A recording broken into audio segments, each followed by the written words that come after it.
মিতু তার দাদুভাইকে খুব ভালোবাসতো। প্রতিদিন সন্ধ্যায় দাদুভাই তাকে মজার মজার গল্প শোনাতেন। মিতু যখন 12 বছর বয়স, তখন দাদুভাই মারা গেলেন। মিতু খুব একা হয়ে পড়ল। বেশ কিছুদিন পর একদিন সন্ধ্যায় মিতু দাদুভাইয়ের আলমারিতে একটি পুরনো ডায়েরি খুঁজে পেল। ডায়েরিটা খুলতেই তার চোখে জল এলো।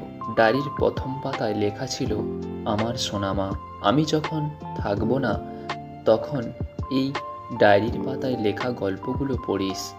আমি দূর থেকে তোকে দেখব। মনে রাখিস, দাদুভাই তোকে খুব ভালোবাসে। এর থেকে আমরা জানলাম বন্ধুরা, ভালোবাসা মানুষের স্মৃতিচিহ্ন, হোক তা পুরনো ডায়েরি বা হাতের লেখা গল্প, তারই মধ্যে নতুন রূপে বেঁচে থাকে। আপনাদের জীবনে কি এমন কোনো স্মৃতি আছে? কমেন্টে জানাতে পারেন।